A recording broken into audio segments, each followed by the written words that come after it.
Look, you never keep the sidewalk dirty, guys. You gotta clean up after yourself. You know what I'm saying? So that's another, Excuse me. Yes. You're the last speaker? Yes. Okay. Could I'm writing for a community Okay. paper. I would love to get a fuller quote from you, Sure. but not right now, and I don't have an immediate No, deadline. no worries. No worries. So can I get your phone number? Sure. Why don't you write down All your right. name so it's I- spelled I correctly? got you. I and got your you. phone number. My name is Phyllis. Phyllis, okay. Okay. Because I think you made a really good point, but I don't think it'll come through from the quote. Okie doke. I will be calling you in the next couple Absolutely, of days. absolutely, Thank dear. you. Absolutely. I was wondering if we could do a quick one-on-one. If you could just tell me a little bit more of like what you said there, like Yeah. Are you in a hurry? a little bit. We're with the Post, New York Post. You're with the New York Post? I got a second. Okay. It would just be a quick one-on-one. Sure. We have Andrew Yeah. ready for you. You want to do Give me that? 1 second, Andrew. So if you could just tell me a little bit, why is this rec center so important to the community? Whenever you have a resource that is available to all walks of life, all socioeconomical backgrounds, all types of races and creeds, even though I feel like we're all the same, we're all together in this, like it's vital that you give that option to kids, especially the youth. You know, everywhere you look, it's gym times less, no access to facilities, and yet we having, you know, kids with no direction, no leadership, no guidance, and these places provide that for kids. You know, they teach you these type of lessons that you're not going to learn anywhere but with experience. I can speak for myself as a kid that grew up in the city that came to this gym. I would have never even gotten up and spoke, you know, publicly if it wasn't for working with, you know, with Tony Dapp and Ray and Richie Battaglino and Eddie DiTomaso, may he rest in peace. These guys were so embedded in the community and wanted to push the envelope forward. Like I always had to say, it was always the saying once, if you could push the world 1% better than you ever had it, if everybody here pushed it 1% better than you ever had it, how great would this world be? And I think these places help push that 1% better, especially for the youth, you know? And then if you could just spell your, that was perfect. If you could just spell your name, first and last. Nicholas, Nicholas, Caballero, Caballero. And I'm from Chelsea, New York, born and raised in Brooklyn and Manhattan, Park Slope area, as well as downtown. And how old are you now? I am 47 as of yesterday. Oh, God very bless. good. Happy birthday. Lord willing, thank you so much. And what was what age when you first came to the rec center? I was about 12. Yeah, my first introduction was at 13th Street Park. And then the gentleman that used to run the leagues there, his name was Ray Pagan. He passed away 7 years ago.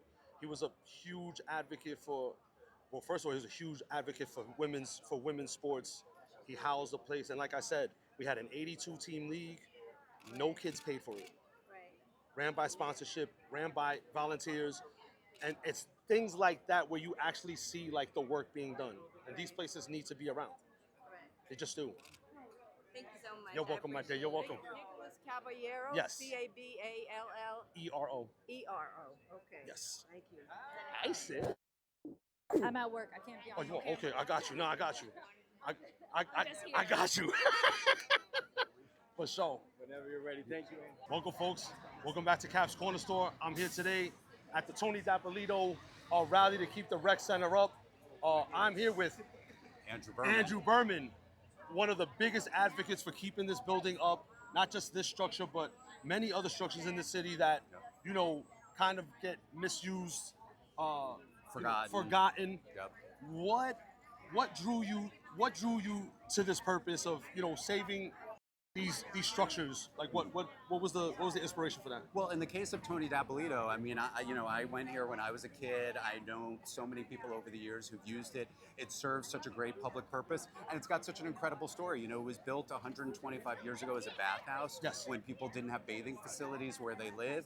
You know, by the 20s and 30s, when more people had, you know, they could bathe at home, it got turned into a recreation center, and you know, just so many people have used it over the years, and we don't want to see it lost. We want modern facilities, but you don't have to tear down the building to bring this, you know, into the 21st century. I couldn't agree more. Why do you think it's always the lowest in the world's view, the lowest common denominator, the lowest income. Sure.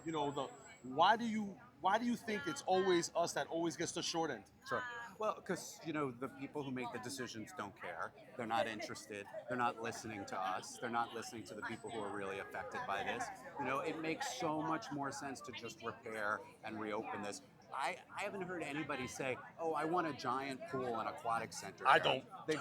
Everybody just wants to see the pool reopen. They want to go back to that pool that they've loved for years and years and years. Right. So, they just don't listen, and that's why we have to be particularly loud to make them listen, so that they think they know better than we do what we need and what we want, but they don't. Got you. Last question Sure. before you go. Basically, I want to know. There's this big misconception that nothing's being done by the community to push the matter forward. I just spoke to a young lady. My theory is always 1% better. If everybody pushed things 1% better, Sure. This is a prime example of everybody coming here 1% better. Yep. Could you speak to why it's important for us to mobilize? Why it's important for us to push back when you see injustices like this trying to happen? Yeah. Well, there's that great old saying, every shot you don't take, you miss.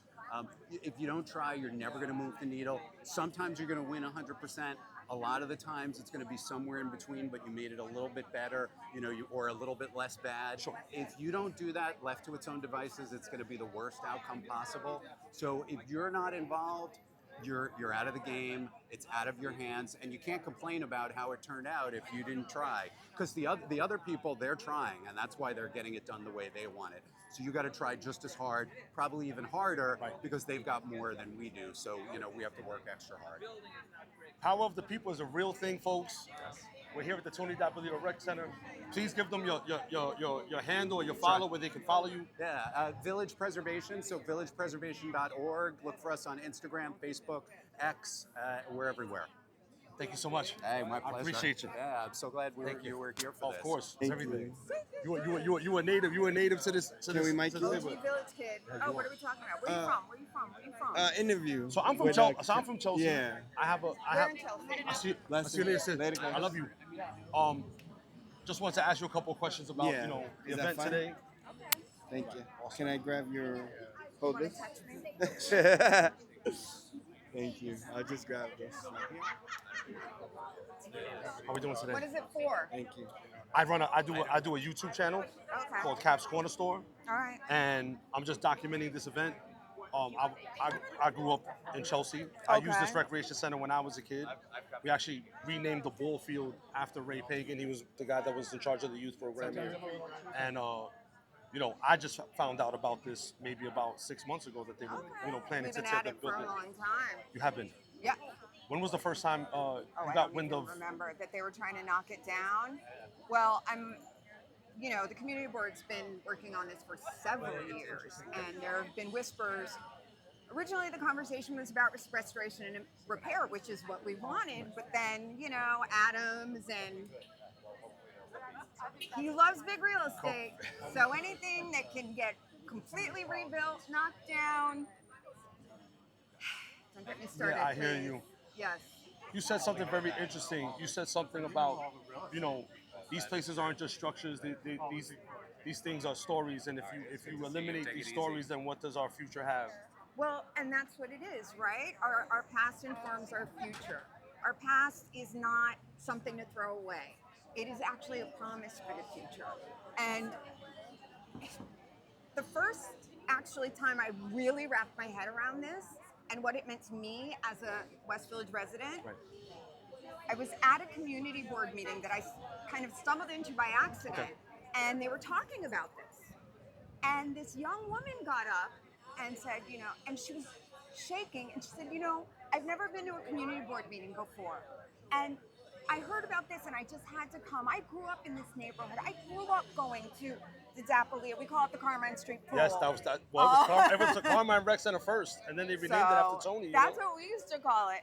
And she was like, and they just can't tear it down. And I'm looking at her, and I'm like, we grew up Here. together. That's crazy. I had known that woman a good 40 plus years.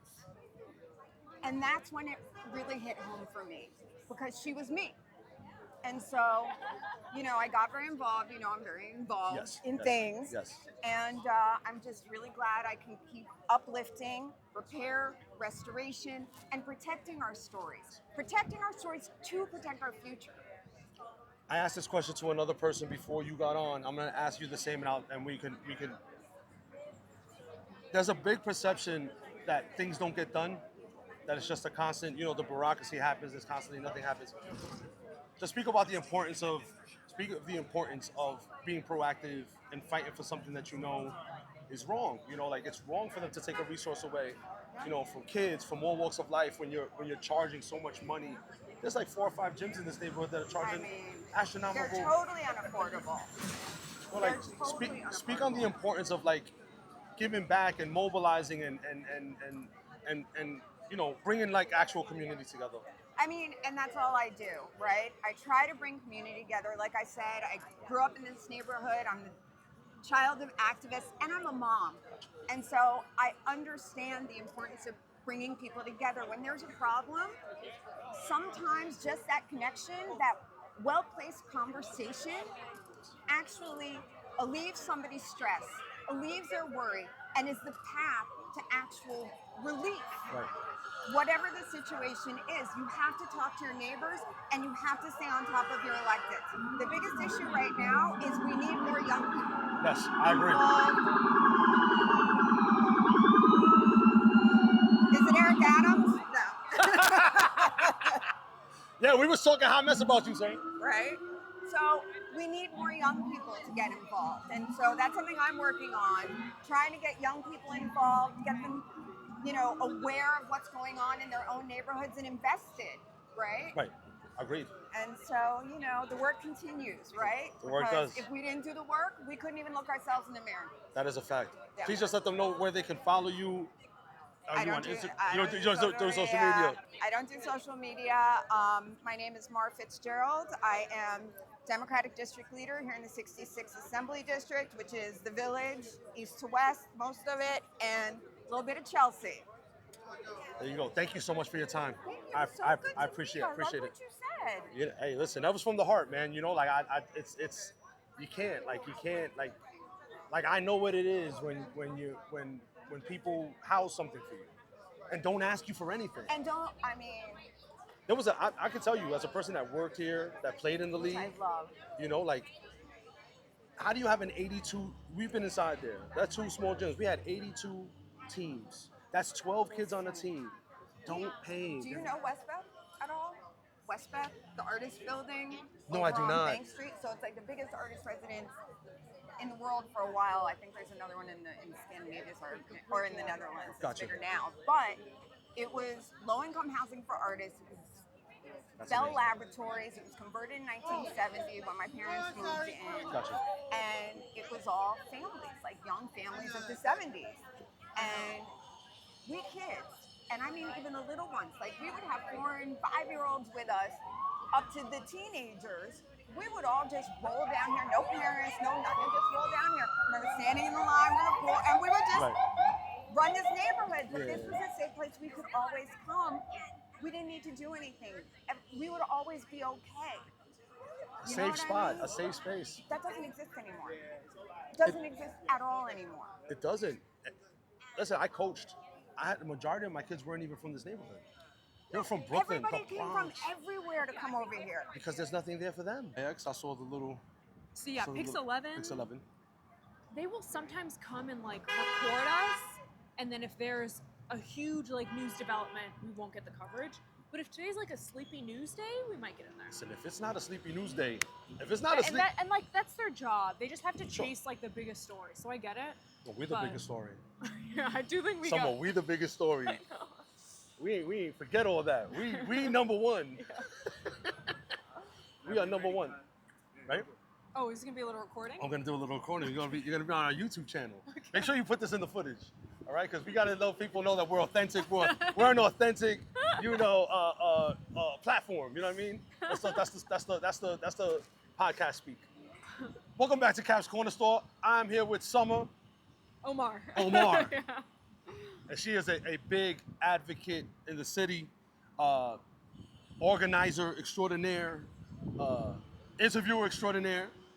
Tell the camera a little bit about yourself. Hi everyone, my name is Summer. So I am a lawyer, that is what I do during the day, but I don't live too far from the Tony Dapolito Rec Center.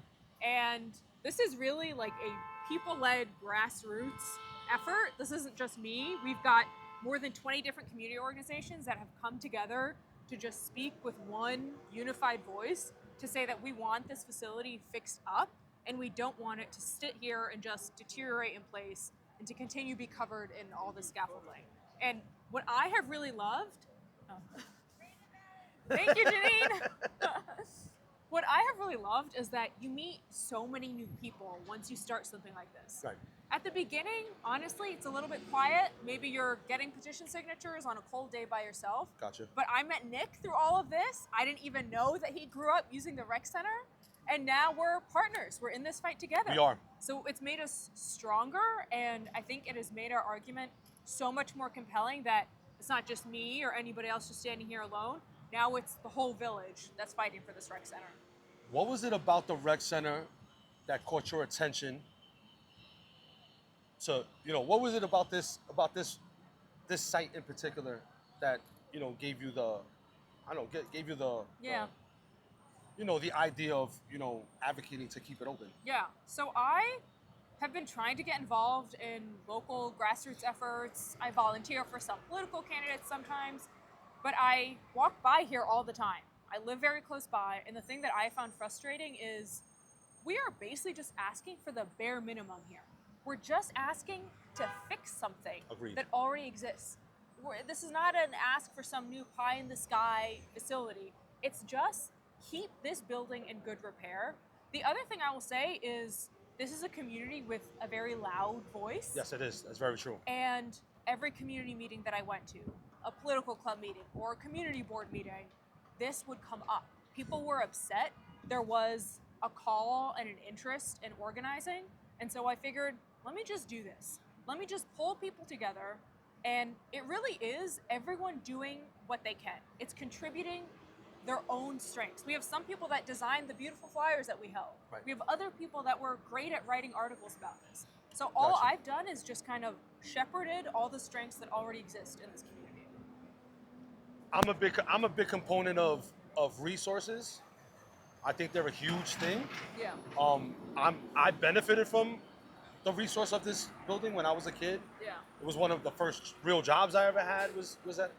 Why do you think that demographic is the one that always gets targeted with taking away resources? The answer is not surprising. We're talking about right now a mayor, a politician who has been known to be cozier to developers and donors more so than with people. Right. I think if you have a mayor who reflects the people's interests, Right. reflects what's good for us, for the public, then they wouldn't be doing something like this. I agree. I think it's unfortunately not that shocking that it was this mayor who decided to try to demolish this facility. But the thing that gives me hope is Zohar Mamdani got elected. He's the Democratic nominee. If you are voting, you are registered to vote, you better vote for that man. You better vote for that man. He's the only mayoral candidate that has said he will work with the community to try to fix up this center. And that's what it looks like when you have somebody who's listening to people instead of the dollars and the donors. You need to vote for that man. I'm telling you. This is a must. All hands on deck. It is all hands on deck. I haven't, as a voter, I haven't seen a mayoral candidate not only excite, but also be very present. Yeah. But also, he's talking like a person that has been affected by things like this. Yeah. And there's a nature with that. I have a couple more questions. One, very important. My peers, I'm a 47-year-old man. My peers, I have some that always tell me, oh, well, what you gonna do that for? Nothing gets done. Explain the importance of mobilizing, of bringing people together, organizing. Just talk a little about a bit about the importance of that and how that stuff actually starts getting things done. So let me say a couple of things.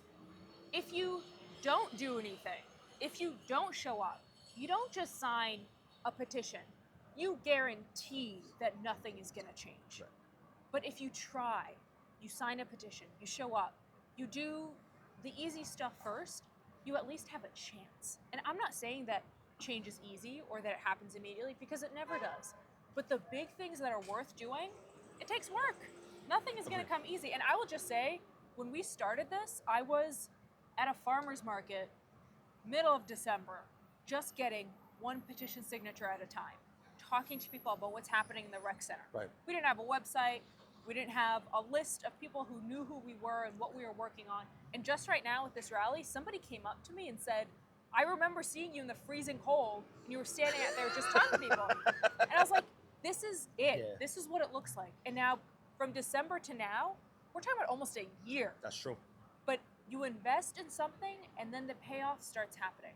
But it also helps. You need to build up your community and your group. Don't do anything alone, because it can be difficult and it's slower progress that way. Right. But it's worth trying. It's worth at least having a shot. Listen, as a person who's just found, I just found out about them trying to demo the building maybe 6 months ago. Yeah, that's something My else. little sister, shout out Michelle Cruz. She's a little beast when it comes to this kind of stuff. And she actually had told me about, Yeah. the building coming down. Then you guys ended up, And going we back and forth, connected. and you connected that Yeah. way. Again, I can't say that enough. I always have a saying, like, if everybody in the world could push the world just 1% better than they Yeah. ever had it, if you added all those ones, this world would be a better place. And you pushed it more than 1%, So have you. kiddo. It's both of us. We tried. We did 2% yes, together. Yes, 2%. You see what happens? We had a great turnout. Thank you so much for coming. inviting me. Yeah. If you could just let the people know where they can find you, how they can support this Yes. cause and others. Okay, so if you go to www.sprcd.com, that'll be Sparked, and that's the coalition that's been working with lots of other groups to try to save this rec center. There you Yeah. go. Like, share, subscribe. Vote Mom Donnie. And stop making stupid people famous. Thank you. Thank you so much, Summer. Thank you. Thank Thank you.